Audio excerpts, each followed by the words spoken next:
Hola a todos, ¿cómo están? Bienvenidos al Meet and Greet de marzo de 2023. Yo soy la doctora Adriana Vallejo y es un gusto que nos acompañen el día de hoy para dar inicio a lo que será este evento donde tenemos la participación de tres grandes invitados que nos van a estar acompañando y de cuáles vamos a hablar de varios temas muy interesantes. Pero primero que nada me gustaría, bueno, presentarlos para que ustedes los conozcan. Un momento, por favor. Primero que nada voy a comenzar con el doctor Ramsés Galaz, quien es doctor en Ingeniería Biomédica por McGill University en Montreal. Tiene también una maestría en Ingeniería Mecánica por McGill University y es ingeniero mecánico por el Tecnológico de Monterrey. Tiene más de 70 conferencias en congresos arbitrados de Ingeniería Biomédica en Alemania, España, Irlanda, México, Holanda, Estados Unidos, Canadá y Francia. También tiene 15 artículos científicos en diseño de dispositivos médicos, 48 solicitudes de patente en más de 10 países, 3 aprobaciones regulatorias por FDA y COFEPRIS, CEO de GS Biomedical en México, CEO de NanoStem en Canadá y CTO de Ciptec en los Estados Unidos. También es profesor de Ingeniería Biomédica en el Tecnológico Monterrey por más de 15 años en el campus de Ciudad de México y campus de Monterrey. Bienvenido, Ramsés. Por su parte está la ingeniera Adriana Torres, quien es ingeniera biomédica por el Tecnológico de Monterrey con maestría en gestión de la ingeniería. Tiene trabajos en la investigación de las partículas de desgaste en las prótesis de articulaciones, su caracterización y su efecto en el cuerpo humano en la división de AES-QLab de B. Braun en Tübingen, Alemania. Ha participado en la investigación de modelos para fomentar el desarrollo de empresas de base tecnológica en el área biomédica en el Tecnológico de Monterrey. También es cofundadora de Bioana, empresa dedicada al desarrollo de tecnología médica. Actualmente se encarga de liderar proyectos de desarrollo en proyectos de implantes intraoculares, dispositivos de cirugía artroscópica, ingeniería cardiovascular y toma de muestras. Su área de experiencia es el desarrollo de nuevos productos de ingeniería manufactura y prototipado. Bienvenida, Adriana. Por su parte está el ingeniero Daniel Aragón, quien es egresado de la licenciatura en Ingeniería Biomédica, líder de generación del 2016 del ITESM Campus Guadalajara. Es estudiante de la maestría de innovación para desarrollo empresarial también por el ITESM. Posee certificados por la Organización Mundial de la Propiedad Intelectual, la OMPI, en temas de patentes. Aquí los números de las certificaciones. También tiene un diplomado de comercialización y transferencia de tecnología por el ITESM, Alianza del Pacífico, fellowship en innovación y emprendimiento por la Real Academia de Ingeniería de Londres en el 2017. También fortalecimiento del ecosistema de innovación de Jalisco por la UDG en asociación con la Harvard T.H. Chan School of Public Health y es cofundador y director de tecnología y es responsable también del área de desarrollo, producción, propiedad intelectual y gestión de equipos en su empresa. Bienvenido a los tres. Gusto tenerlos aquí el día de hoy. Gracias. Gracias. Bueno, pues vamos a comenzar. El día de hoy tenemos una charla muy interesante preparada. Si quieren, para el tema del orden, si gustan, podemos comenzar contigo, Adriana, para ver si nos pudieras platicar un poco de tu historia, cómo se llama, cómo han llegado hasta aquí. Y sabemos, digo, ya presentamos brevemente, pero pues hay mucho más detrás de este pequeño párrafo. Entonces, si quieres platicarnos de tu historia, por favor. Sí, claro que sí, pues gracias por invitarme, primero que nada, Adriana, y pues platicar un poco de mí. Pues como decía Adriana en la semblanza, Bioana se fundó en 2013, hace ya 10 años, cumplimos este año, y pues básicamente la historia fue esa, que estábamos a punto de graduarnos de carrera con la ilusión de poder desarrollar dispositivos médicos aquí en México, y pues más que nada buscando alternativas, digo, ahora ya hay más, conocíamos al doctor Ramsés y todo, pero decíamos de que a lo mejor aquí en Monterrey no existía el lugar específico en donde queríamos trabajar. Entonces, pues nació bajo esa idea, ¿verdad? Si no existe ese lugar donde queremos trabajar, pues hay que fundarlo para poder trabajar ahí. Y bueno, así inició el sueño, la verdad, de la mano colaborando en otros proyectos con el doctor Ramsés, en otros proyectos de nosotras, con algunos fondos de CONACYT para ir impulsando el desarrollo de los productos que teníamos. Y bueno, así ahora con el paso del tiempo, ¿verdad? Que nos empezamos a especializar más en desarrollar proyectos de ingeniería para otros clientes. La mayoría de nuestros clientes están en Estados Unidos y Canadá, que tienen pues diferentes dispositivos que nos buscan para ayudarlos a desarrollar, ¿verdad? Y recientemente, pues en la historia de Bioana, ya el año pasado pusimos una pequeña planta de producción en donde tenemos 2 cuartos limpios, un ISO 7 y un ISO 9, en donde nos estamos enfocando pues a precisamente la fabricación, no en gran escala, sino nada más de lotes piloto para las validaciones que se requieren en la FDA o COFEPRIS, ¿verdad? De los dispositivos. Entonces, como... Muchas gracias. Y un tema súper importante para todo emprendedor en el tema de dispositivos médicos. Daniel, platícanos un poco acerca de tu historia, por favor. Pues un placer a todos. Yo creo que con Adriana y Viviana compartimos una historia muy similar. Nosotros también teníamos ese sueño de diseñar y desarrollar aquí en México, y tanto con mi socio Yoku Sashida y yo, pues iniciamos este camino con un primer producto que es EasyGlove, que es un electrocardiograma en un guante, y pues eso nos conllevó a conocer el ecosistema, a ver cómo estaba y pues a entender, ¿no? Que era todo un reto poder integrar hardware, software, diseño industrial y todos los temas regulatorios. Entonces, de esa manera fue como nació Soluciones Kenko, como otra casa de diseño y desarrollo enfocada especialmente para dispositivos médicos. Y por nuestra parte nos especializamos en temas de industrial mecánico y diseño electrónico.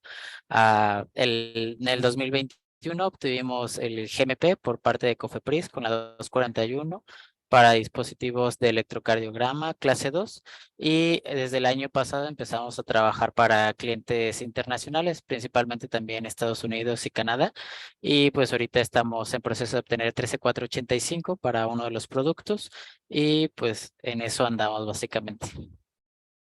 Perfecto, muchas gracias. Y también muy importante todo el proyecto bueno, todos los proyectos en general que han desarrollado. Ramsés, platícanos un poco de tu historia, por favor. Hola, pues gracias por la invitación. Pues la historia es muy parecida. Como decía Adriana, pues yo me gradué de ingeniero mecánico en una época donde la ingeniería biomédica ni siquiera existía. Bueno, sí existía, pero estaba muy perdida. Me tocó la fortuna de hacer un doctorado en ingeniería biomédica. Me especialicé en el tema endovascular, es decir, me especializo mucho en el tema de stents coronarios periféricos. Y al igual que Bioana, yo regresé a México, yo estudié mi doctorado en Canadá y quería hacer dispositivos médicos, mas no había las ofertas de trabajo. Entonces decidí emprender GC Biomedical. Y tenemos ya algunos años, tenemos unos 13 años trabajando con nuestros proyectos. Y bueno, lo que hemos hecho a lo largo de varios años, muy al principio trabajamos mucho con CONACYT. Nos tocó la fortuna de desarrollar el primer stent coronario hecho 100% en México, junto con el Instituto Nacional de Cardiología. Hemos hecho dispositivos, por ejemplo, de cirugía artroscópica. Tenemos una empresa en Estados Unidos ya con aprobación FDA. Estamos trabajando con Canadá en una empresa. Yo estoy dirigiendo una empresa en Canadá para desarrollo de stents bioabsorbibles y dispositivos de asistencia durante los procedimientos de intervencionismo cardiovascular. En el 2020 nos tocó la suerte de desarrollar un ventilador mecánico invasivo, que fue pues, el único aprobado a nivel nacional de parte de la iniciativa privada. Hemos hecho muchísimos, estamos en las áreas de cirugía ortopédica, dispositivos endovasculares, diagnóstico in vitro. Actualmente estamos desarrollando para un cliente en Canadá una técnica de muestreo de diagnóstico in vitro para cáncer de endometrio y cáncer de ovario. Entonces, tenemos una gama ahí bastante jugosa de proyectos y al igual pues que Daniel y que Adriana, pues todos nuestros clientes hasta ahorita están en Estados Unidos y Canadá. La gran mayoría se concentra, en nuestro caso, en Canadá. Recientemente también estamos trabajando en Estados Unidos con un cliente para desarrollar dispositivos de cierre de esternotomía. Y bueno, y seguimos avanzando en proyectos, ¿no? Y estamos ahorita también, al igual, ya tenemos equipada una nave de 10,000 metros cuadrados, perdón, de 10,000 pies cuadrados, lo digo en inglés, 1,000 metros cuadrados, precisamente con instalaciones para ensamble y manufactura de dispositivos médicos, el cual es una ISO 13485, FDA Registered Facility, y próximamente NOM 241, ¿no? De COFEPRIS. Estamos en el proceso de convertirnos en, digamos, manufactureros también a gran escala de todos los proyectos que estamos desarrollando.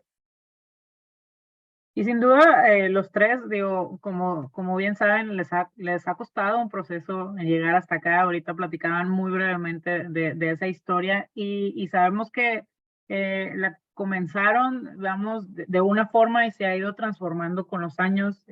Ustedes han emprendido sus propios proyectos para desarrollo de su propia empresa, pero también para otros clientes.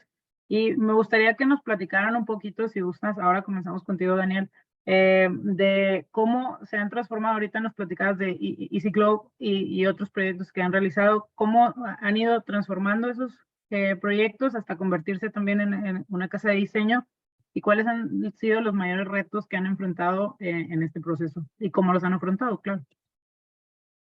Claro que sí, pues yo creo que todos empezamos con un primer proyecto. En nuestro caso fue Easy Glove. Y pues nosotros literalmente decíamos en la carrera de que si ya lo hicimos, ¿qué tan difícil podría ser? Entonces, esto ya en la realidad, pues fuimos viendo y aprendiendo cada uno de los aspectos, ¿no? O sea, a nivel prototipo y laboratorio sí teníamos muchos conocimientos, pero ya al momento de llevar el producto a la comercialización, pues hay un sinfín de temas que nunca ves en la carrera de ingeniería biomédica y que ni siquiera te imaginas en su momento.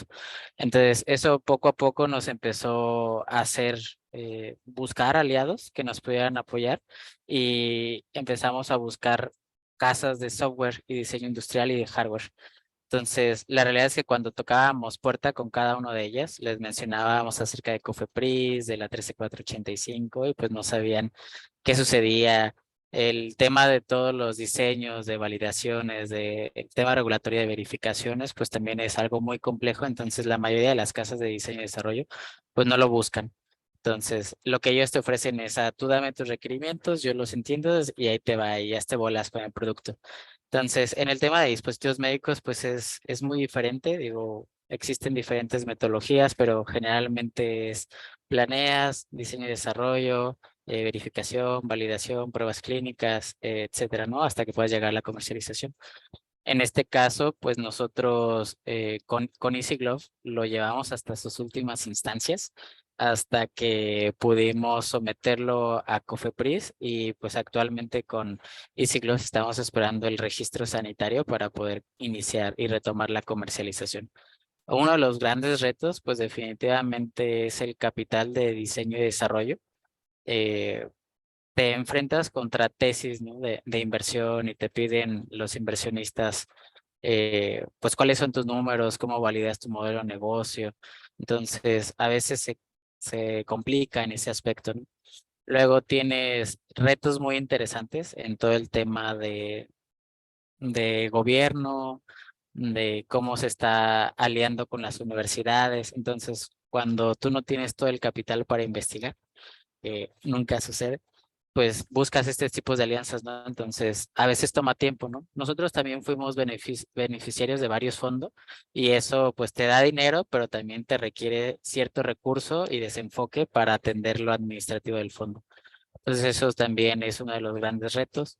Eh, Cuando cerramos nuestro fondo más grande, que fue de CONACYT, el fondo FIT, pues ese nos permitió poner las bases de la línea de ensamble de los dispositivos de electrocardiograma, pues se siente un alivio, ¿no? Totalmente ya cerrar esa etapa.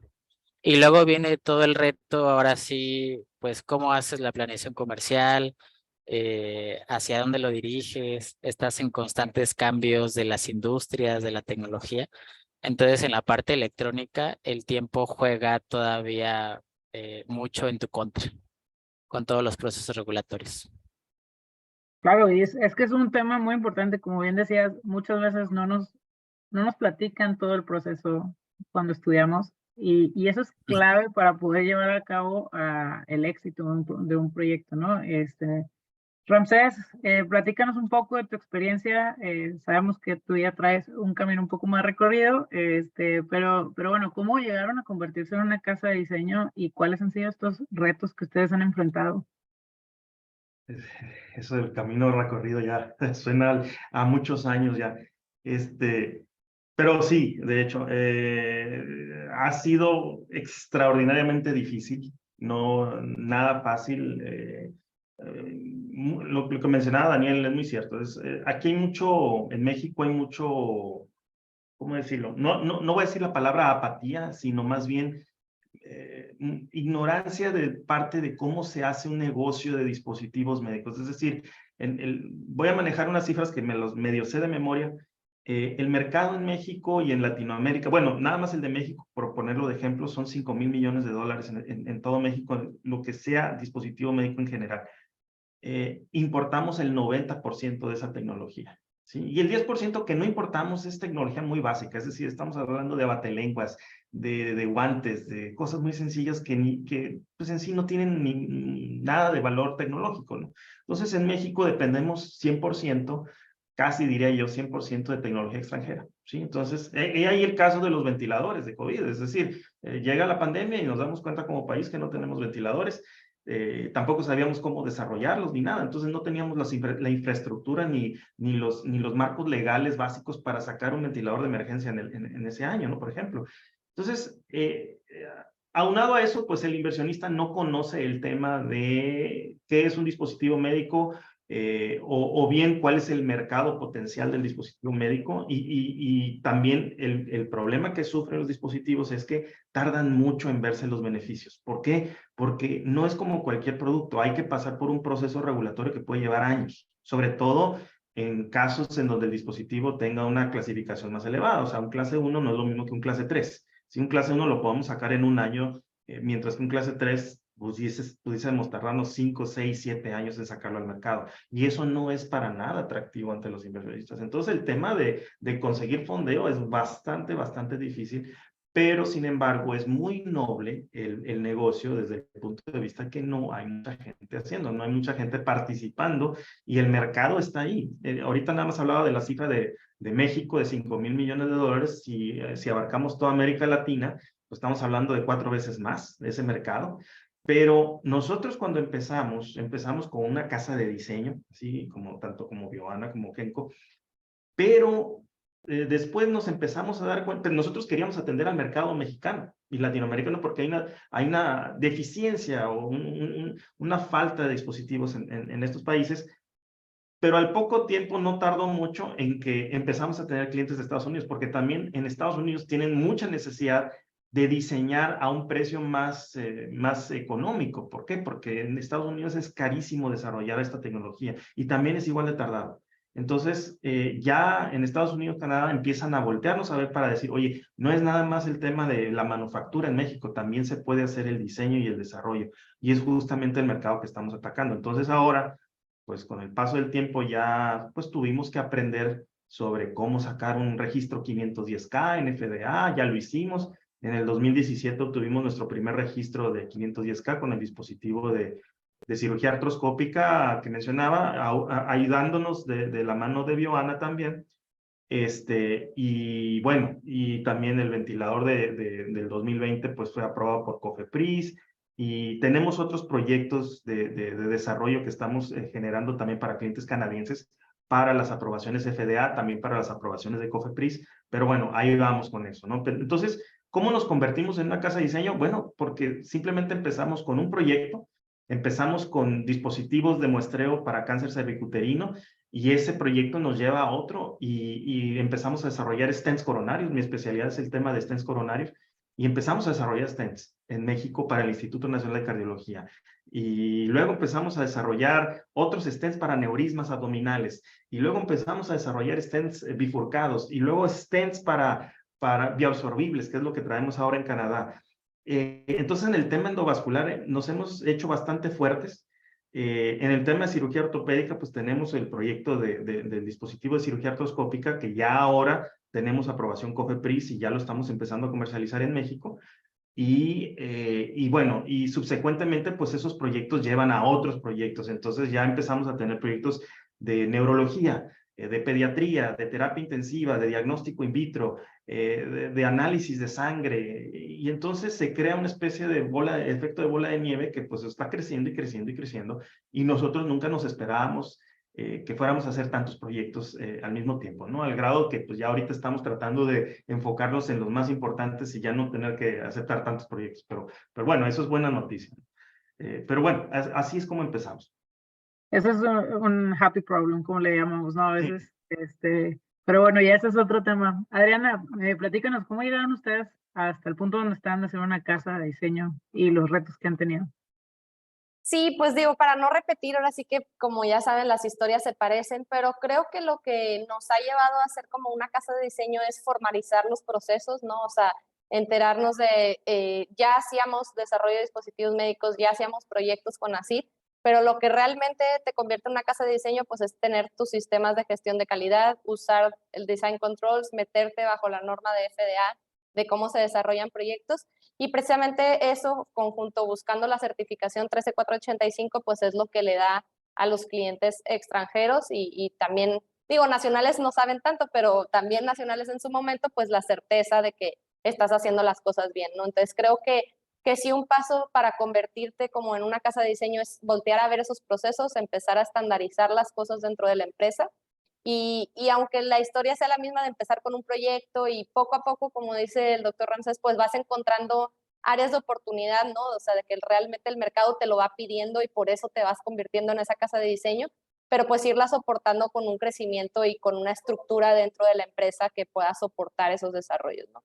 Creo que los retos más grandes, digo, se repiten un poco, pero sí uno es el cómo encontrar clientes, o sea, de cierta manera muchos tienen proyectos, pero no todos los proyectos tienen un fondeo necesario para poder ofrecer tus servicios, los retos de, bueno, entonces tomo participación de otras empresas o les ayudo a conseguir fondos para que luego puedan pagar los servicios, o sea, por el mismo tema de que recae lo mismo, ¿no? Del fondeo hacia dispositivos médicos, por lo que ya se comentó de el largo tiempo de desarrollo y la complejidad, ¿verdad? Que hace que sea un riesgo para los inversionistas que no lo comprenden de inicio, pues es uno de los retos más grandes, ¿no? Del fondeo. Y como otro reto grande, pues es obviamente en nuestro país la COFEPRIS, ¿verdad? O sea, nosotros ya de plano ese reto, ¿cómo lo solventamos? Pues es no hacemos COFEPRIS, o sea, nos hemos dedicado a hacer FDA para nuestros clientes y a empezar a vender allá con esperanzas de que un día cuando se arregle el papeleo en COFEPRIS se acepten las cosas aquí, ¿verdad? Porque hoy en día ese reto no puedes estarte tú como empresa, ay, déjame, me espero aquí 3 años a que me aprueben, ¿verdad? Que a lo mejor es un poquito la historia de los demás de, bueno, yo ya metí los papeles, pero sigo haciendo otros proyectos, sigo buscando las aprobaciones en FDA, intentando hacer la comercialización o vendiendo los servicios a otros proyectos en lo que se da ese tema de regulación, pero sin duda es un reto en nuestra industria que pues el sueño de todos era desarrollar cosas aquí también para las personas aquí en México, ¿verdad? De cómo mejorar la salud de nuestro país y ese creo que es un reto y sí es una misión que creo compartimos todos y es nada más, pues ahora sí que nos dejen hacerlo, ¿verdad? Pero digo, no quitamos el dedo del renglón en de que ese reto pues se tiene que solucionar y seguir pusheando para que, pues levantando la mano, ¿verdad? Para que se nos haga caso. Yo sé, Ramsés, Andrea, hemos estado involucradas constantes pláticas con COFEPRIS de los registros, de cómo hacer nueva normativa, incluso para dispositivos médicos, ¿verdad? Porque ni siquiera eso se entiende aquí en nuestro país, ¿verdad? ¿Cómo te van a aprobar algo si ni siquiera saben de lo que estás hablando, etcétera? Entonces creo que ese es un reto muy grande, que es una agenda, un punto que creo no está resuelto al 100 y que es importante que como ingenieros biomédicos y el foro lo reconozcamos como que es una pues agenda pendiente, ¿verdad? El reto para todos de arreglar esa situación regulatoria en nuestro país. Sí, definitivamente es un tema súper importante que nos permitirá en su momento poder hacer procesos más eficientes, primero que nada, claro, bien regulados como debe ser, porque al final esta tecnología termina en un paciente siempre, casi siempre, pero vamos, de un proceso más ágil, como lo hemos hecho y con tiempos bien establecidos, que es súper importante esta parte, ¿no? Ahora, sé que ahorita lo platicabas tú, Ramsés, hablabas de los TRLs, de esta famosa clasificación, que todas las personas que están involucradas en el tema de diseño y desarrollo de dispositivos, es muy importante que la conozcan bien. En tu caso, ¿en qué TRL se especializan ustedes en GC Biomedical o bueno, en las otras empresas que también diriges? Pues prácticamente todos. El TRL, bueno, el Technology Readiness Level, para los que no conocen, es la escala de qué tan listo está el producto a nivel tecnológico. Los primeros 3 niveles son el desarrollo del prototipo, ¿sí? Una fase conceptual hasta tener un prototipo de proof of concept, ¿no? Hasta ahí para el TRL3. Del 4 al 6 es digamos, la viabilidad del mínimo viable product, pero ya con ciertas pruebas de validación, sobre todo pruebas clínicas en el caso de los dispositivos médicos. Y del TRL7 al 9 ya tiene que ver con todo el proceso de comercialización. Cuando ya estás en TRL9 ya estás vendiendo, ¿sí? Ya está creciendo la empresa.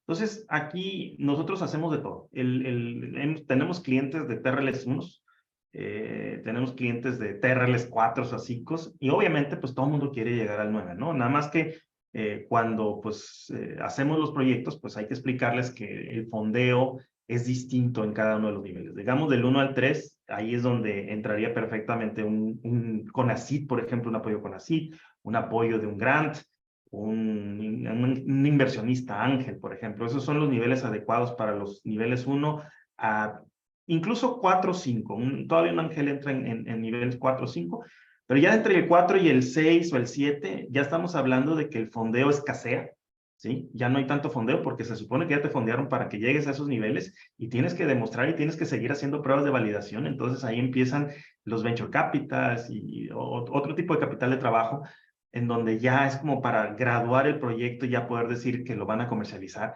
Y ya del 7 al 9, pues ya es escalamiento, ¿no? Todo lo que tenga que ver con Venture Capital Funding prácticamente es única exclusivamente Venture Capital, en donde ellos ya te van a llevar a grandes ligas en el escalamiento, pues ahí ese es otro tipo de fondeo, ¿no?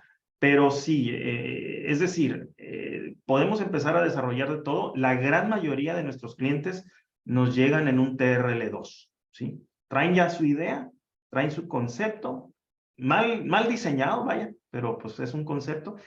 Y aquí es donde empezamos llamémosle la palabra educarlos, ¿no? Como decía Adriana, ¿no? Ya no es nada más de, mira, te voy a cobrar por mis servicios de desarrollar el prototipo y se acabó. No, ahora ya tenemos una serie de requerimientos que cumplir bajo el estándar ISO 13485, los controles de diseño, en donde se hacen juntas de diseño, juntas de desarrollo, juntas de revisión de diseños, cómo lo estamos documentando, cómo estamos haciendo los cambios de diseño, etcétera, porque todo eso nos los van a pedir finalmente a la hora de tener la aprobación de la FDA. Entonces, ese documento que se llama Device Master Record o Design History File, donde el DMR es parte del DHF, todo eso va a ser documentación que finalmente se tiene que entregar a la FDA y cómo llevamos a cabo los procesos de mitigación de riesgo que están regidos bajo el ISO 14971, de todos los dispositivos que diseñemos y cómo llegamos a un diseño de un prototipo final y después cómo lo empezamos a validar y después cómo empezamos a demostrar que funciona, y una vez que funciona, bueno, lo que sigue es la producción, y dentro del tema de la producción también hay temas de calificar el proceso de manufactura, es decir, los installation qualification, los process qualification y operational qualification del proceso en sí y el método de esterilización y el empaque, que todo cumpla, que la barrera estéril no se vaya a romper, por ejemplo. Todo eso es parte importante de llevar un dispositivo médico hasta el final, ¿no? Obviamente es muchísimo trabajo, pero una vez que se cumple con todo eso, entonces el proyecto tiene muchísimo valor. Se puede valorar en varios millones de dólares cada proyecto de dispositivo médico. Muchas gracias. Daniel, ¿cómo les ha ido a ustedes en este tema? Pues definitivamente yo creo que hay dos mercados. Nosotros intentamos primero con el nacional y nos acercábamos a las oficinas de las universidades buscando de aquí para allá, porque nuestro sueño era adquirir patentes, ¿no? Y desarrollarlas, y impulsar de esta manera. Entonces nos dimos cuenta justamente en esta parte de todo el tema de licenciamiento, que en México, pues eso todavía es muy maduro, ¿no? Para todo esto.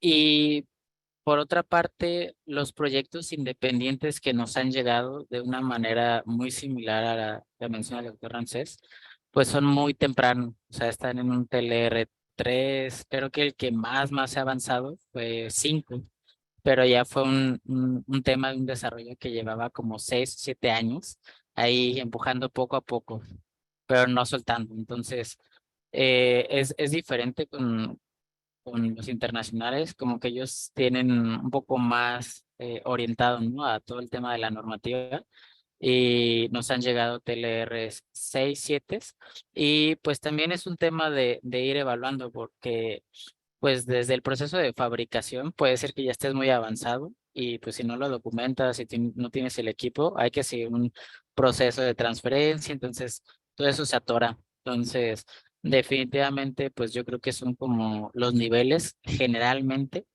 eh, que existen, ¿no? De ahí en fuera, nosotros en particular no comercializamos, o sea, nosotros sí no nos aventamos la última milla, nosotros nos quedamos en la parte de la producción y lo ponemos ahora sí que puesto en Kenko para que la persona indicada llegue y se lo lleve y lo comercialice.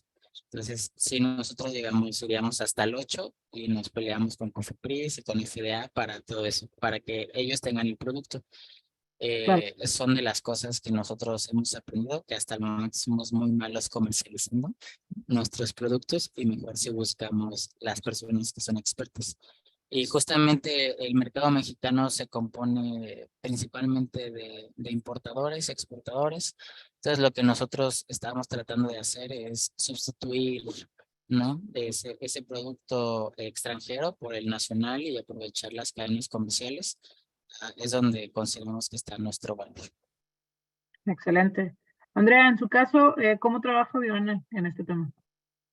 Pues nosotros aceptamos desde el TRL3, digamos que más anteriormente, la verdad es que ya no estamos haciendo research ni nada, o sea, si no llegan ya como que con una idea, nos hemos dado cuenta que generalmente esos proyectos ni siquiera tienen el fondeo correcto para seguir a las siguientes fases, entonces la verdad no son para nosotros ya interesantes, ¿no? Como mencionaba Daniel, pues sí tenemos proyectos que han llegado en TRLs más avanzados, pero pues pasa lo mismo que comentamos, de que algunas cosas ellos creen que están en ese TRL, pero no necesariamente tienen la documentación que soporta estar en ese TRL, ni el design control adecuado de esa fase, ¿no? Entonces, sí tenemos proyectos que nos llegan más avanzados, pero definitivamente tenemos que regresar a ayudarles a preparar la documentación para hacer la transferencia, ¿no? Y ahorita lo que estamos buscando es sí enfocarnos en la planta de producción piloto, pues en agarrar proyectos. Ahorita tenemos uno ya que se está fabricando ahí para un cliente extranjero que ya estaba ahora sí que en TRL8, y como dice Daniel, nosotros nos encargamos de ponerlo ahí, Xworks en planta, y ellos se encargan de la comercialización, ¿no? Entonces, ahorita estamos buscando tener proyectos en fase 7, 8, de los cuales ahorita tenemos otros 2 para poder como dar ese flujo en lo que los proyectos que también son muy interesantes, que están en TRLs, perdón, en etapas más tempranas, pues van a tardar más tiempo en llegar al mercado, ¿no? Y por lo tanto, pues el flujo que tiene el cliente para seguir pagando los servicios, que como comentamos ahorita, pues es un tema, ¿no? Para nosotros como casa de diseño. Entonces, creo que sí es importante como ese mix de proyectos, ¿verdad? O sea, sí tener proyectos y no dejar de atender a los proyectos que están en TRLs más tempranos, pero tampoco perder de vista a los que están un poco más avanzados, que puedan ya estar generando ese flujo por las ventas de su dispositivo. Excelente. Ahora, digo, como bien decían, los tres han pasado por esta parte de que hace algunos años ustedes iban comenzando, les ha tocado vivir muchísimas cosas en este proceso. Entonces, ahora que están en esta posición, me gustaría, si quieres, empezamos contigo, Adriana, que nos dieras algunas recomendaciones para los nuevos emprendedores que están comenzando en esta parte del diseño y desarrollo de sus dispositivos médicos, por favor. Claro, pues miren, el primer consejo que yo podría dar es no se desesperen, no todo pasa tan rápido como uno sueña al inicio de ser emprendedor, toma tiempo, ¿no? Entonces, el tener realmente esa resiliencia, voy a decir, a ir enfrentando esos retos, es algo que no es para todos, pero si queremos ser emprendedores hay que tenerla, porque si no, no hay manera de seguir, ¿verdad? Otra cosa que yo les recomiendo es acérquense a platicar con personas que ya han pasado digo, en dispositivos médicos, qué mejor, ¿verdad? Pero también en otro desarrollo de otros proyectos. A veces creemos que como desarrolladores de dispositivos médicos, como hay poquitas casas de diseño o no se hace en México, a lo mejor nadie sabe, ¿no?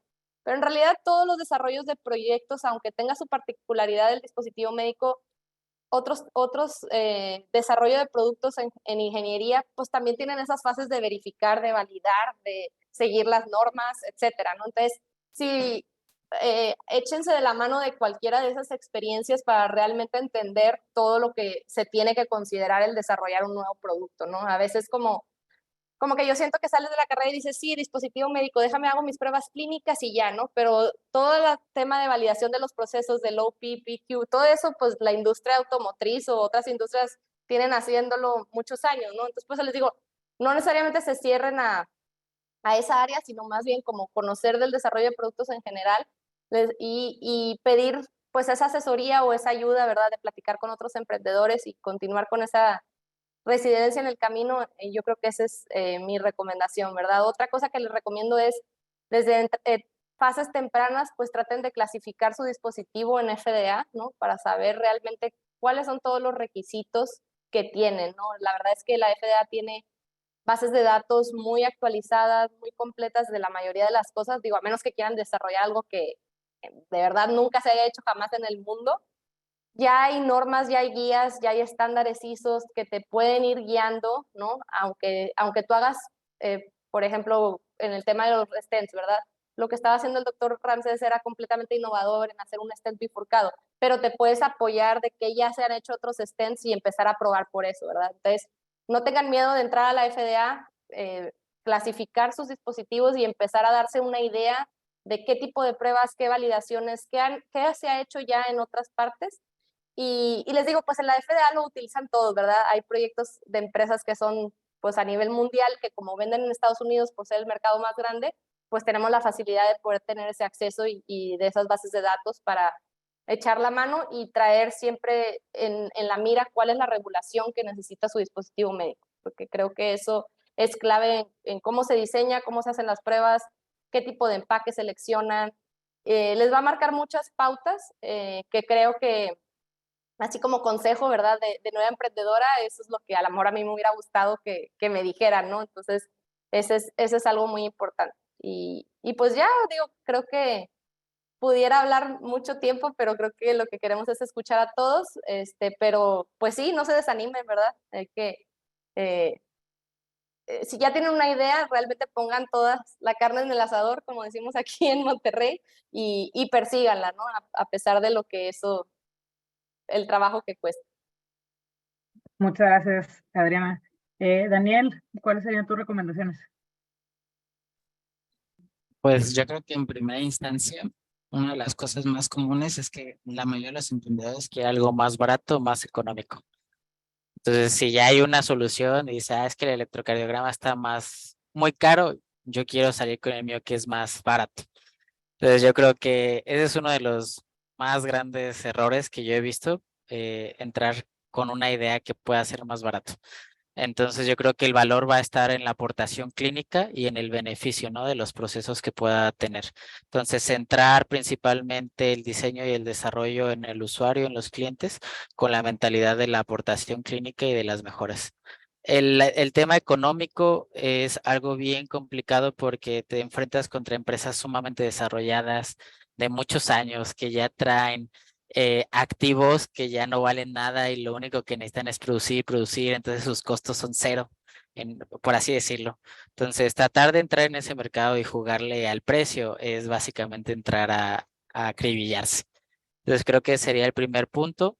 El segundo punto básicamente es que se enfoquen también en desarrollar a su equipo.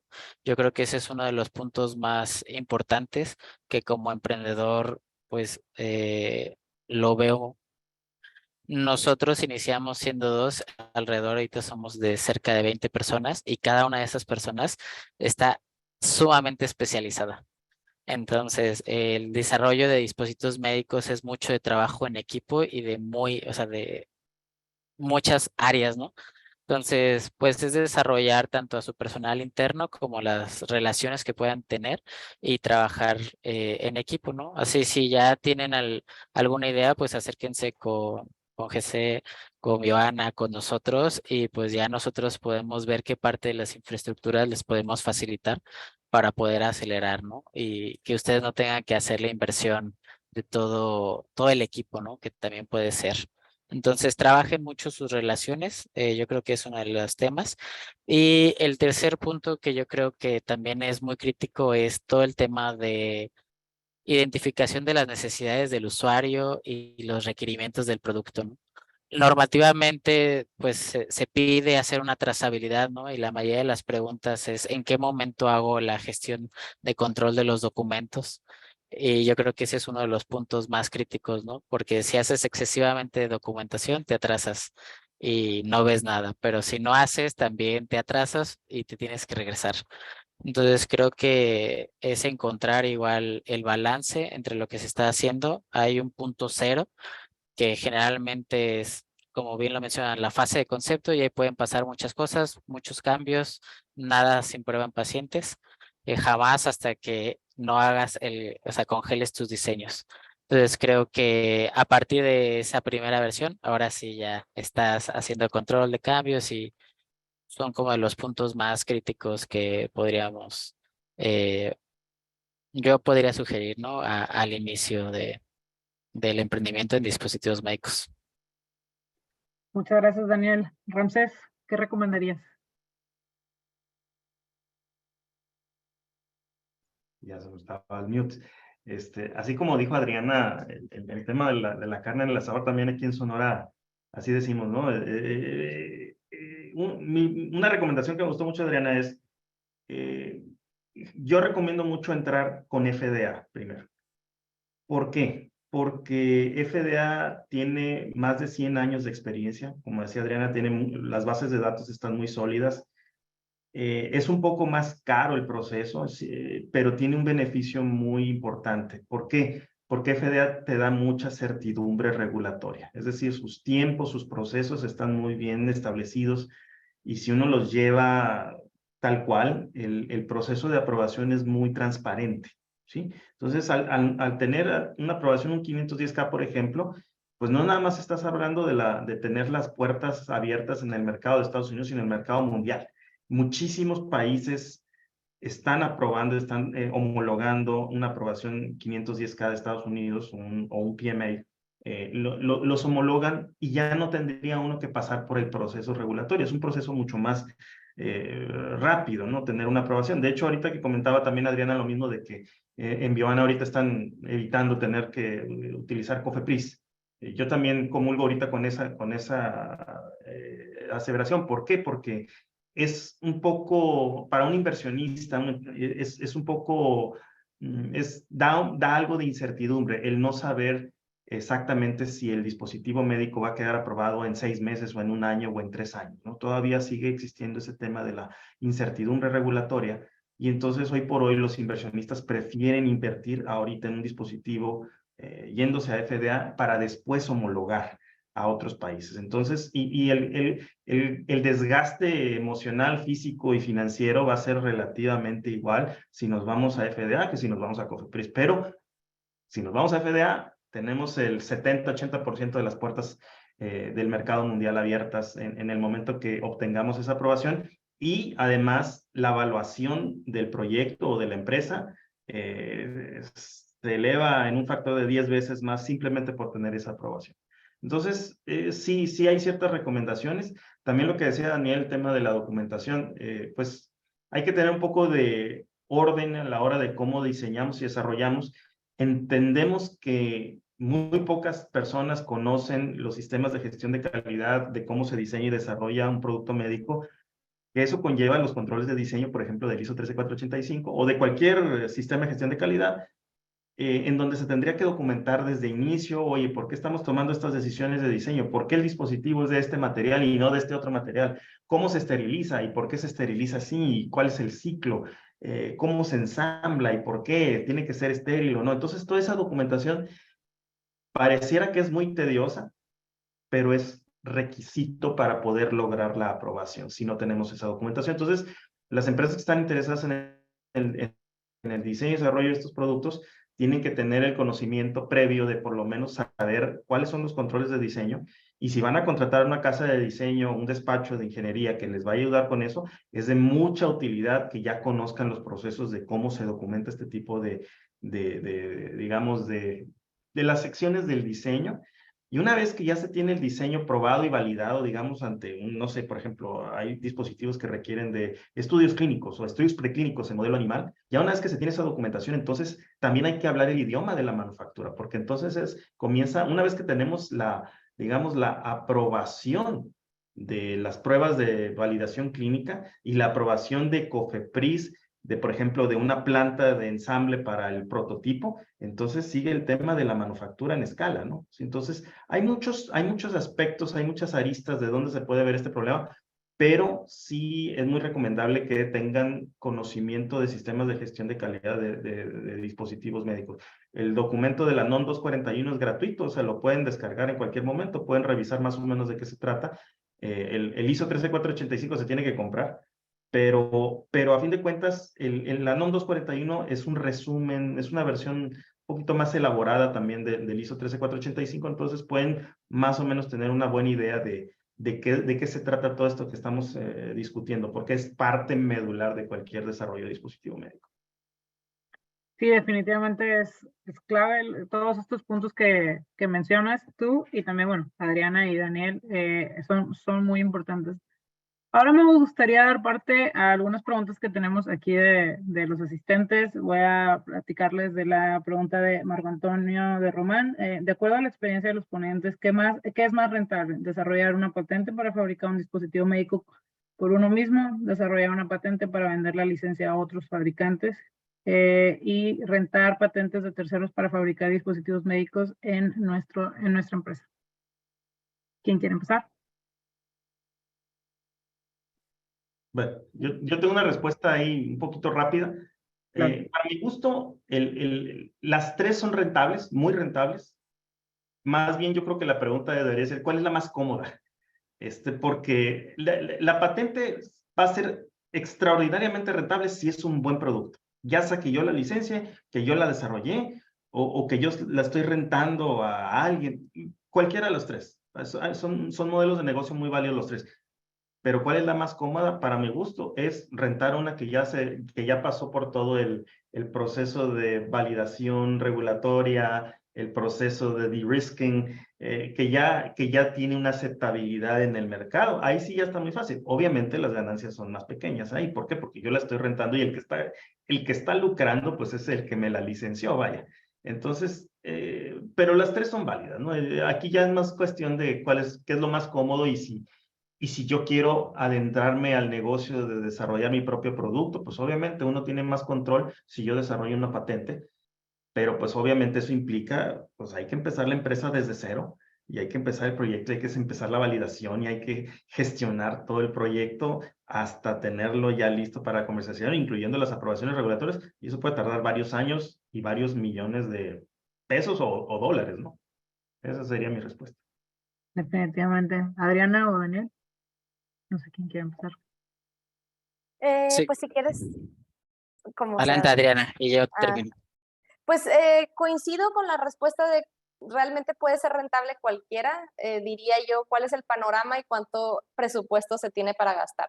Creo que al final lo que sería más rentable pues es que tú desarrolles la patente y tú lo fabriques, porque entonces ahí te quedas con las ganancias del desarrollo, tanto como los de la fabricación y la comercialización, ¿verdad? O sea, si lo ves en un overall, pues ese sería el escenario que pudiera ser más rentable de todos, pero no necesariamente, ¿no? O sea, hay historias de que vendes la patente y te conviene mucho más porque ya te tienes que quitar todo el tema de fabricar, ¿verdad? Porque no tengo los millones para invertir en la planta de producción y ya no tengo que hacer la vigilancia tecnológica del producto, que ese es un tema después de que ya vendí mi producto, porque ya lo está haciendo alguien por mí y yo ya me quedé con mis millones porque vendí la patente. Entonces, sí creo que depende, o para decir cuál es más rentable, diría yo cuál es la estrategia de la empresa, ¿verdad? O sea, ¿qué es lo que quiere obtener? Rentabilidad inmediata, rentabilidad en el tiempo, quiere o sea, como que creo que se deberían de analizar más cosas, pero así como una pequeña respuesta para no andar mucho tiempo, pues yo diría que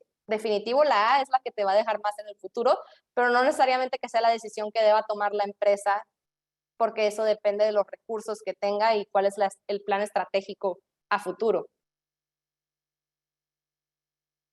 Muy bien, Daniel. Pues básicamente, o sea, igual concuerdo, las tres pueden ser rentables. Sin embargo, creo que en este aspecto la patente es un documento, ¿no?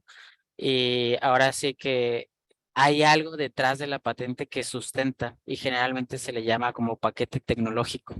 Y el paquete tecnológico puede instar de procesos, de equipo, de personal, no solamente el papel, ¿no? O sea, también a veces la tecnología va implícita. Entonces hay que evaluar todo este paquete tecnológico y pues básicamente hay que ofrecérselo. Entonces se vuelve un problema ahora sí de un mercado. Entonces la pregunta también que uno que se hace aquí es si existe el mercado para vender este tipo de paquetes tecnológicos.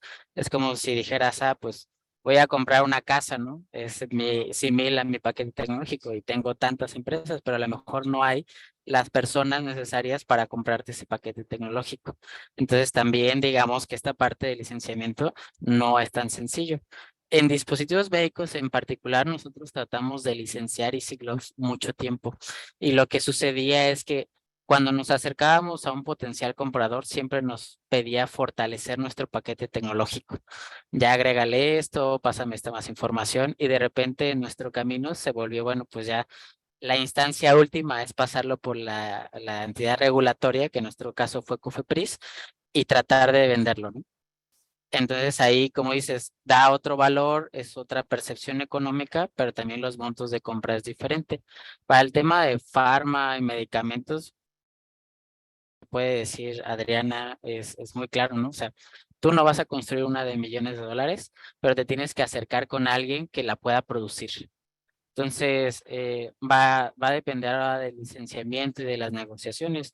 Y el tema de la rentabilidad es justamente qué tanto inviertes versus qué tanto ganas, ¿no? En el tiempo. Entonces, creo que cualquiera de las tres casos puede ser rentable. Es muy importante, como lo dice el doctor Ramsés, es qué parte del juego quieres hacer tú o tomar tú y ser responsable de eso. Entonces, no es fácil, sino pues lo estaría haciendo mucha gente y habría un mercado saturado. Entonces, la realidad es que, de acuerdo a estudios de Harvard y del MIT, ellos transfieren menos del 1% de su tecnología, pero ese 1% de transferencia le da para financiar un montón más de investigaciones. Entonces, también hay que tener en cuenta que pues la probabilidad de no transferir es muy, muy alta y para que llegue tu producto y realmente impacte, pues hay que hacer todo el esfuerzo comercial. Así es, muy importante. Laura Rojas nos pregunta, entre las principales razones por las que los proyectos no tienen éxito, se dice que está que se crea un producto y luego se busca qué problema puede resolver, en lugar de que sea a la inversa. ¿Qué tanto de esto se considera que sí sucede, sobre todo en los proyectos que salen en las universidades? Muchas gracias. No sé si alguien quiera comenzar. Pues sí, creo que va de la mano con lo que comentaba Daniel. Definitivamente, Laura, pues sí, sí pasa. Sí lo he visto en varios clientes que se han acercado y lo que nosotros recomendamos en ese sentido y a los equipos que vienen de las universidades, pues es una cosa es investigar como para decir, esto creo que se necesita, y otra cosa es ir a hablar con las personas y hacer un estudio de usabilidad como formal de levantamiento de los requerimientos y de la necesidad real, ¿verdad? O sea, mientras no tengas ese levantamiento, me han tocado en experiencia personal, o sea, personas que se han aferrado a proyectos de que no, sí, házmelo, y que yo les he dicho, oye, pero ya validaste el mercado, ¿estás seguro? O sea, la verdad, o sea, sí puedes pagarme, pero yo creo que es una mala inversión de tu dinero, la verdad, yo no creo que sea una buena idea. No, no me importa, Adriana, hazlo. Bueno, pues está bien, ¿verdad? Pero pues no se ha vendido, no ha subido de TRL, no ha pasado nada. Entonces, definitivamente sí pasa más de lo que quisiera que pasara, y creo que por eso es parte del consejo que daba Daniel de si alguien estás buscando ese plan de ser emprendedor, pues sí, hay que buscar realmente que la necesidad exista, que exista quién puede pagar por eso, ¿verdad? Porque ese es otro tema todavía que ni siquiera quiero ahondar porque nos tardaríamos toda la tarde. ¿Quién va a pagar por ese dispositivo y por qué sí lo pagaría? O sea, desafortunadamente está muy amañado ese mercado de entre los seguros, los doctores, las personas que quieres ayudar que no necesariamente tienen el capital. Si te metes a Estados Unidos, pues ni te cuento el Medicare, que cuál plan está, y en Europa es lo mismo. O sea, es un poquito más que solo ir a hablar con el doctor y que te diga, sí, sí, yo creo que sí es una buena idea, ¿no? Entonces hay que hacer investigación estructurada de usabilidad, de rentabilidad, armar los proyectos, no de escuela, ¿verdad? Sino de mundo real, de qué es lo que sí realmente resuelve un problema y que no solo resuelve un problema, sino que alguien lo puede o lo quiere pagar. Muy importante. Daniel o Ramsés. Si quieres, yo voy primero en esta ocasión y pues es justamente como lo dice Adriana, es todo un tema el área comercial. Es un mercado sumamente complicado porque tú no puedes validar tu modelo de negocio. Entonces, o sea, lo puedes validar muchas veces hasta que haces las primeras ventas en la mayoría de los emprendimientos y puedes hacer un incremento, ¿no? De las tecnologías y demás, pero en el sector salud es diferente, ¿no?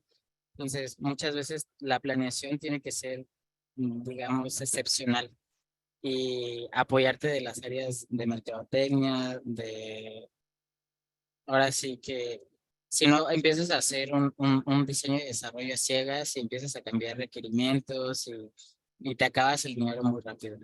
Entonces, definitivamente es algo muy importante y para las etapas muy tempranas de las universidades, yo creo que toda esta parte de la conceptualización es hasta donde llega la mayoría o de las materias o el tiempo, ¿no? Que le puede dedicar a uno como estudiante. Entonces, toda esta parte del modelo de negocio, de la infraestructura, del equipamiento, se escapa de las manos, ¿no? No hemos platicado nada de propiedad intelectual, pero también esa es otra arma de doble filo. Si lo haces muy temprano, puedes gastar muchísimo dinero, pero si no lo haces a tiempo, pues puedes estar perdiendo ahora sí que una gran oportunidad de transferir o de negociar. Muchas gracias. No sé si quieras tú responder algo, Ramsés, de esta pregunta o vamos a la siguiente, como prefieras. Muy breve. Me ha Claro. tocado mucho el tema de que mucha gente se aferra a su idea simplemente Ok. porque es su idea. Sí. Entonces, no es, o sea, nada tiene que ver con que está validado el mercado, ni nada, no, es que yo lo inventé, yo lo quiero desarrollar y yo voy a pagar la patente y todo eso. Incluso se ponen a pagar muchas patentes, gastan mucho en ese tema y Sí. no logran nada. Entonces, coincido ahí que primero se tiene que validar el mercado y luego, si quieren, traten el proyecto como un secreto industrial y luego ya que sepan que hay mercado, entonces se ponen a pagar la patente. Sí, de acuerdo. Y bueno, ahí agregando un poquito, creo que uno de los principales problemas de decir, este es el producto que voy a sacar, es que a veces el problema, como dicen, luego se lo agregan, y se dan cuenta que la tecnología ya evolucionó, ¿no? Hace un par de años todos querían hacer aplicaciones móviles, por ejemplo, y hay algunas que sí siguen siendo necesarias definitivamente, pero en muchos otros casos la tecnología ha avanzado, y se dieron cuenta que realmente el problema que estaban resolviendo se podía resolver de otra forma, ¿no? No necesariamente a través de una aplicación móvil, por ponerles un ejemplo. Pero entonces siempre será muy importante esta parte de identificar bien el mercado, la validación, entender todos los puntos que bien nos mencionaban aquí nuestros invitados. Vamos con la pregunta de Wendy López. ¿Cuáles son las principales barreras que les ha puesto COFEPRIS para el registro de un dispositivo médico? Estas barreras no son menos cuando el dispositivo ya cuenta con un registro de FDA. El sometimiento del registro de 510K es complejo o ofrecen asesoría o acompañamiento para obtenerlo. No sé si quién quiera comenzar. Daniel. Pues yo creo que el principal problema de COFEPRIS son los tiempos de respuesta. Entonces, más que nada es eso. O sea, considero que esa es la barrera principal a vencer con COFEPRIS. Y pues existen algunas herramientas que podríamos hacer como consultas y demás, pero cuando se realizan igual tardan bastante tiempo. ¿Qué es lo que se mencionaba, no? Con FDA, pues ellos sí son muy claros y tratan de seguir tal cual sus tiempos. Entonces creo que es la gran diferencia. En tema del sometimiento, pues sí, como bien lo mencionó el doctor Ramsés, es más caro irse por FDA, pero lo pagas en tiempo muchas veces, ¿no? Y en la certeza regulatoria y apertura a otros mercados. Nosotros en particularmente en Soluciones Kenco no ofrecemos asesoría para el llenado en el registro de FDA. Lo que sí hacemos es una etapa un poquito antes, que es todo el diseño para diseño y desarrollo aquí en México para poder enviarse a Estados Unidos.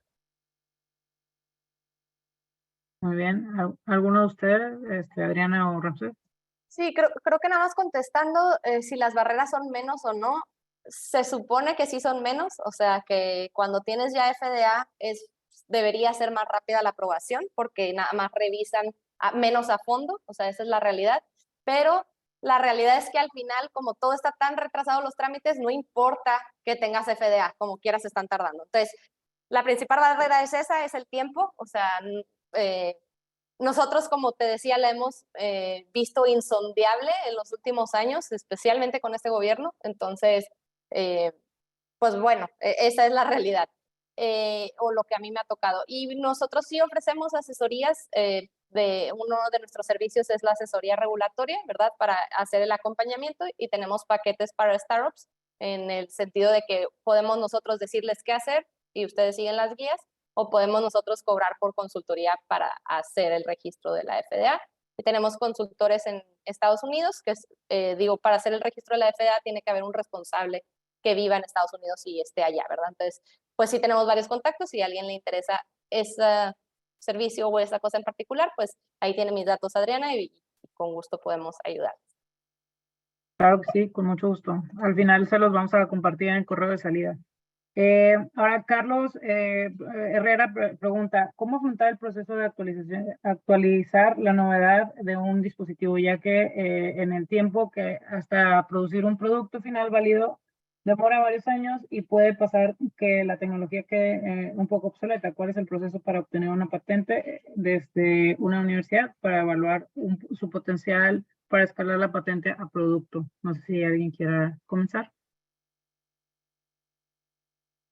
Yo Dale. no, pero mira, la pregunta está, a ver, la estoy leyendo la pregunta, dice, ¿cómo afrontar el proceso de actualizar la novedad de un dispositivo? Bueno, toda novedad tiene que pasar por un proceso sí o sí, ¿no? De tener que desarrollarlo. Entonces, aquí depende mucho de la complejidad de esa novedad, ¿sí? Entonces, no es lo mismo desarrollar un dispositivo clase 1 que un clase 3.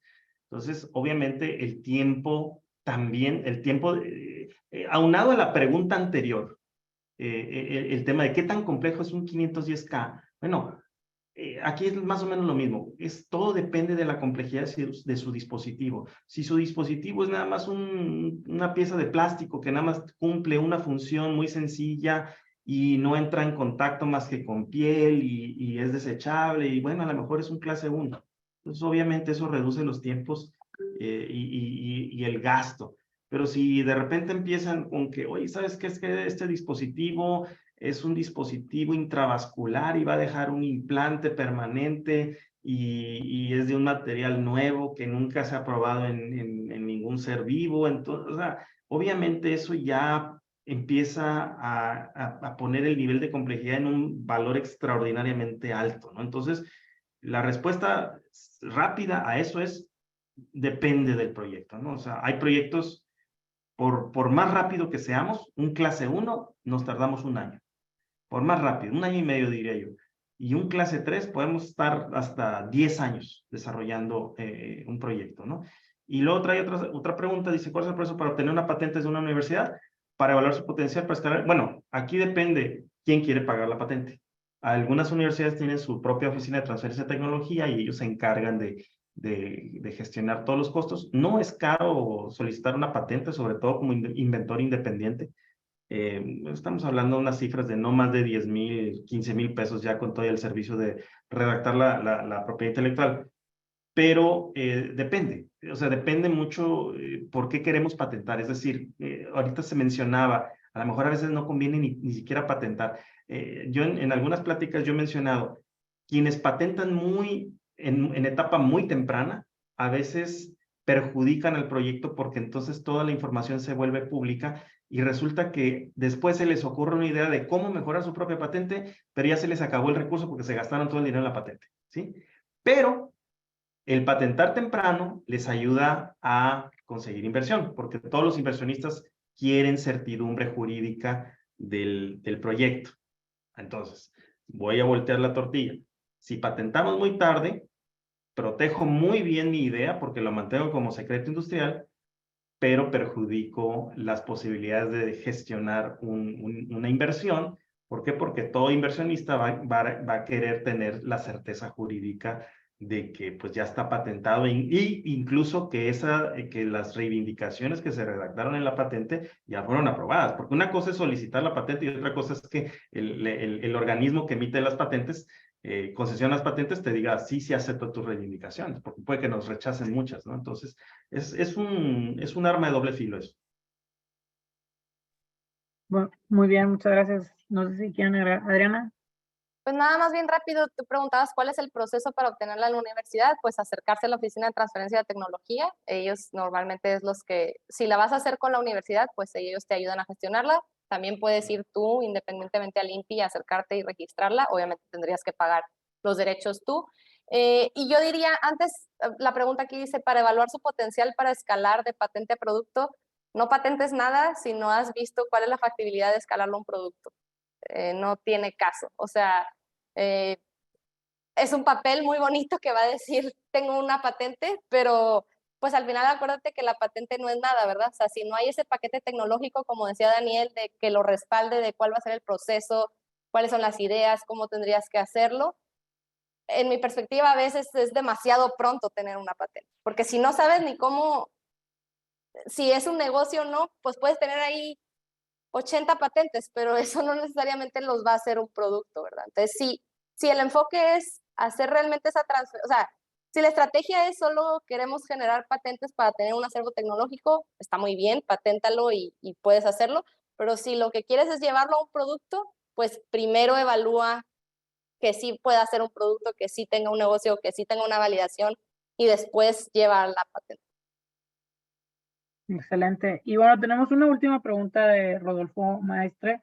Para una startup desarrolladora de dispositivos médicos, como pregunta, ¿cuál es el gasto general o monto aproximado de validaciones, pruebas médicas, regulación a dispositivo médico de clase 1 de monitoreo? Monto aproximado que se requiere para, perdón, se movió la pregunta, para el registro COFEPRIS, para indicar este monto ante inversionistas. Es una pregunta bastante tricky. No sé si, Daniel. Pues yo creo que esta pregunta es bien complicada. O sea, no hay un monto que te pueda decir es único. Aunque me dé estas especificaciones, hay un montón de factores que hay que revisar, ¿no? Como bien lo mencionaba, si es una pieza única, si es electrónico, si es implantable, si es estéril. Entonces, entre más atributos tengas, más dinero vas a necesitar. Entonces, yo creo que ese es el primer punto. Para platicar con el inversionista, yo creo que hay que hacer un buen plan del proyecto. Yo creo que eso es lo primero que hay que hacer. Hacer una buena investigación de tu competencia, ver cuáles son tus requerimientos, digamos, del producto que debería cumplir y sobre todo, pues, hacer unas buenas pronósticos financieros. Yo creo que eso es lo que podría hacer en las primeras instancias. Y estos, digamos, pronósticos financieros los vas a ir afinando conforme vas a ir desarrollando la tecnología. Los vas a ir madurando o en su caso vas a ir validando, ¿no? Entonces yo creo que es lo más cercano que te podría decir. Entonces, en nuestro caso, dispositivos electrónicos, pues lleva ya una serie de pruebas electrónicas en México, pero si lo queremos comercializar en Estados Unidos, en Europa, pues hay que hacer los estudios allá y ya haces el cambio de divisa y se vuelve muchísimo dinero de repente. Entonces, cada dispositivo médico es un caso en particular. Pues con todo gusto yo te ofrezco una hora, media hora para escuchar y ayudarte a afinar esos detalles. En particular, eso es, yo creo que lo que el doctor Ramsés menciona, ¿no? A veces nos dedicamos también a educar a los nuevos emprendedores y a guiarlos para que pues vean que se puede, ¿no? Y no están solos. Pero creo que ese es el mensaje que a mí me gustaría dejarlos ya. Estamos 3 personas aquí, hemos llorado, sufrido, sangrado. Entonces, aprovechen, contáctenos y pues en medida de lo posible, mi parte es ayudarlos, es lo que les podría decir. Excelente.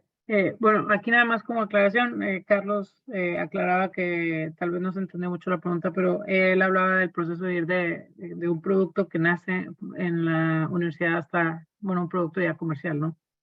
Que creo que la respuesta va por donde mismo, a acercarte a la oficina de transferencia de tecnología que está en tu universidad y, bueno, muchas veces ellos ya te pueden apoyar en todo el proceso. Cada dispositivo definitivamente tiene sus variantes, ¿verdad? Un poco de acuerdo a cómo haya nacido, ¿no? Excelente. No sé si hay algo más que agregar. Todo bien, perfecto. Ahora, antes de concluir, me gustaría nada más dar ahí unos avisos para que ustedes conozcan. Como saben, nosotros este evento lo hacemos de forma mensual a través de Zoom. Y bueno, la siguiente edición la estaremos haciendo en mayo. Más adelante, después de Semana Santa, estaremos anunciando el evento. Ahorita, la verdad, es muy temprano todavía para hacerlo. También para todos los que están en Monterrey, platicarles que de parte de Hacking Health y Health Ideas, mañana vamos a tener un meetup en la sala polivalente del Centro de Fortalecimiento del Consejo Cívico, antes conocido como ICO, que está cerca del Tecnológico Monterrey. Vamos a conocer la historia de 3 emprendedores, la licenciada Elisa Velarde, el ingeniero Gustavo González y el doctor Ulises Tamés. Por si quieren acudir, aquí pueden registrarse.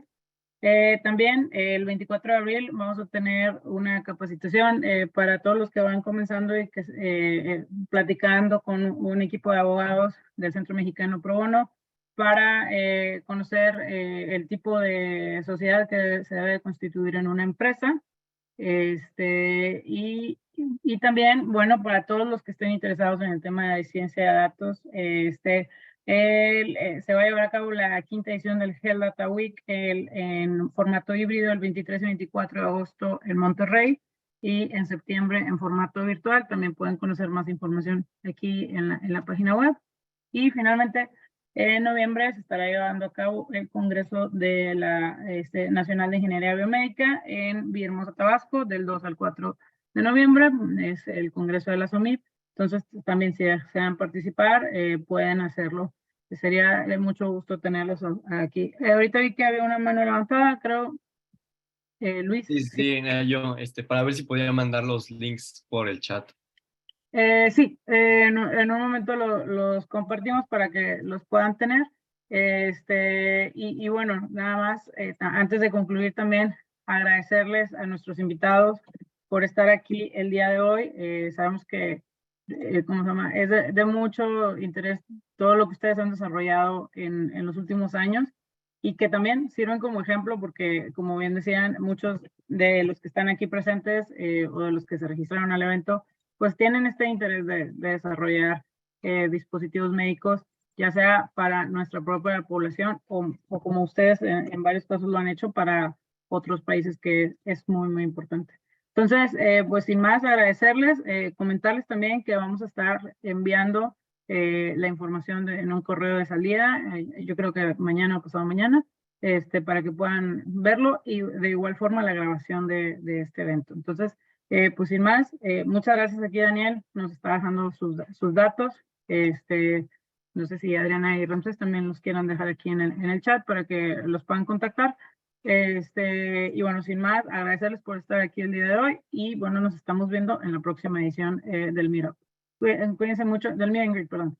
Cuídense mucho y que tengan un buen fin de semana.